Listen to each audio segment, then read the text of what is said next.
बाप और बेटे और रूह कुदस के नाम से आमीन।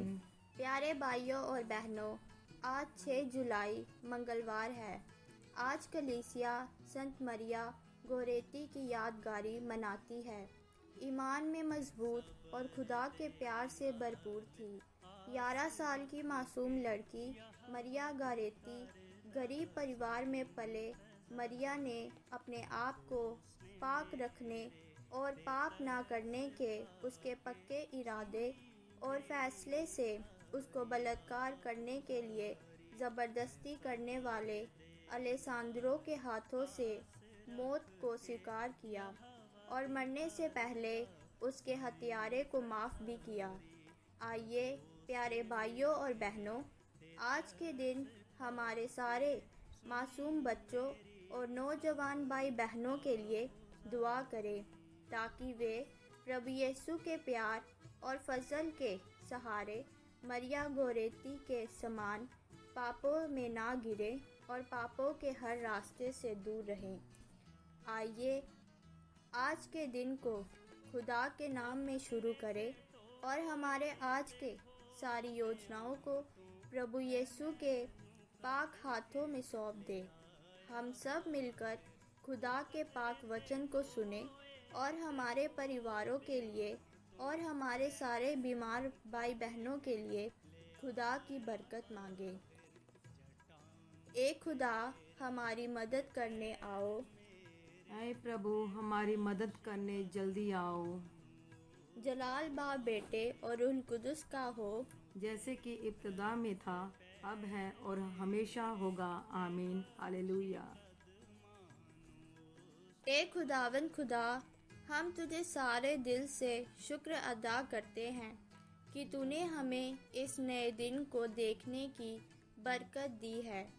हम आज के हमारे सारे ख्यालों, बातों और कामों को तेरे हवाले करते हैं।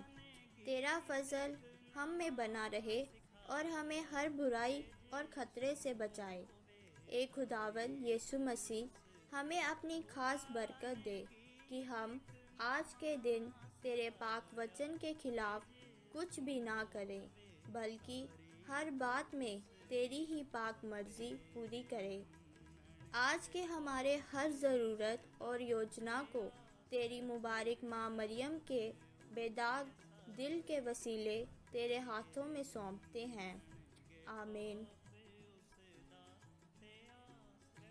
आइए प्यारे भाइयों और बहनों, आज के पाक कलाम को ध्यान से सुने। पवित्र आत्मा हमें रूहानी ताकत दे ताकि हम खुदा के पाक वचन को उसकी पाक मर्जी के मुताबिक आज के हमारे हर काम के लिए समझ सकें। आइए हम पहला पाठ सुने। आज का पहला पाठ उत्पत्ति ग्रंथ से लिया गया है। उसके 32 बाब 23 से 33 ए तक। याकूब उसी रात अपनी 2 पत्नियों, 2 दासियों और 11 पुत्रों के साथ यबोक नामक नदी के उस पार गया। वह उन्हें और अपनी सारी संपत्ति नदी के उस पार ले गया और इस पार अकेला ही रह गया। एक पुरुष भोर तक उसके साथ कुश्ती लड़ता रहा। जब उसने देखा कि वह याकूब को पछाड़ नहीं सका, तो उसने उसकी जांघ की नस पर प्रहार किया और लड़ते लड़ते याकूब की जांघ का जोड़ उखड़ गया। उसने कहा, मुझे जाने दो, क्योंकि बोर हो गया है। याकूब ने उत्तर दिया, जब तक तुम मुझे आशीर्वाद नहीं दोगे, तब तक मैं तुम्हें जाने नहीं दूंगा। उसने पूछा, तुम्हारा नाम क्या है? उसने उत्तर दिया, मेरा नाम याकूब है। इस पर उसने कहा, अब से तुम याकूब नहीं बल्कि इस्राएल कहलाओगे, क्योंकि तुम ईश्वर और मनुष्यों के साथ लड़कर विजय हो गए हो। तब याकूब ने पूछा, मुझे अपना नाम बता दो। उसने उत्तर दिया, तुम मेरा नाम क्यों जानना चाहते हो? और उसने वहाँ याकूब को आशीर्वाद दिया। याकूब ने उस स्थान का नाम पैनुएल रखा, क्योंकि उसने यह कहा, ईश्वर को आमने सामने देखने पर भी मैं जीवित रह गया। जब उसने पैनुएल पार किया तो सूर्य उग रहा था। उस समय से जांघ का जोड़ उखड़ जाने के कारण वह लंगड़ाता रहा। इस कारण इस्राएली आज तक जांघ की नस नहीं खाते, क्योंकि उस मनुष्य ने याकूब की उस नस पर प्रहार किया था। यह प्रभु की वाणी है। खुदा का शुक्र हो। ज़बूर 17। प्रभु मुझे न्याय दिला, मेरी दुहाई पर ध्यान दे। मैं निष्कपट हृदय से जो प्रार्थना कर रहा हूँ, उसे तू सुनने की कृपा कर। तेरे द्वारा मेरा न्याय हो। तेरी आंखें देख लें कि सत्य कहाँ है। तूने हमारे हृदय की परीक्षा ली और रात को मेरा निरीक्षण किया। तूने मुझे परखा और मुझ में कोई दोष नहीं पाया। मेरे ईश्वर, मैं तुझे पुकारता हूँ, क्योंकि तू मुझे उत्तर देता है। मेरी सुन, मेरी प्रार्थना स्वीकार कर। अपनी सत्य प्रतिज्ञा प्रदर्शित कर। जो तेरी शरण जाते हैं, तू उन्हें उनके अत्याचारियों से छुड़ाता है। तू आँख की पुतली की तरह मेरी रक्षा कर। मुझे अपने पंखों की छाया में छिपा। मैं न्याय के अनुसार तेरे दर्शन करूँगा। मैं जागने पर तेरा स्वरूप देखकर तृप्त होऊंगा।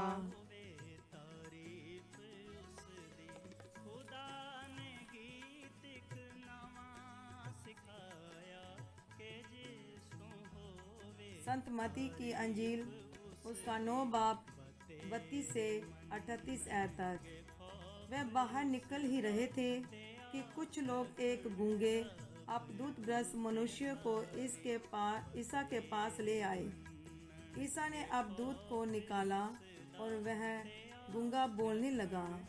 लोग अचंभे में पड़कर बोल उठे, इस्राएल में ऐसा चमत्कार कभी नहीं देखा गया है। परंतु फरीसी कहते थे, यह नरकदूतों के नायक की सहायता से अपदूतों को निकालता है।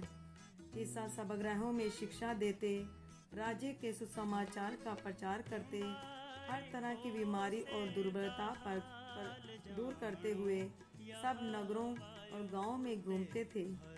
लोगों को देखकर ईसा को उन पर तरस आया, क्योंकि वे बिना चरवाहे की भीड़ों की तरह थके मांदे पड़े हुए थे। उन्होंने अपने शिष्यों से कहा, फसल तो बहुत है, परंतु मजदूर थोड़े हैं। इसलिए फसल के स्वामी से विनती करो कि वह अपनी फसल काटने के लिए मजदूरों को भेजे। यह प्रभु की पाक अंजील है।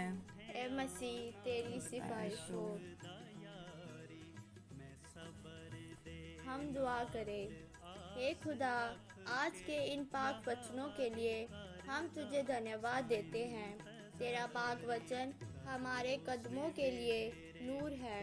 हमारे आज के दिन के हर विचार, योजना और मेहनत में तेरा फजल हमें संभाले।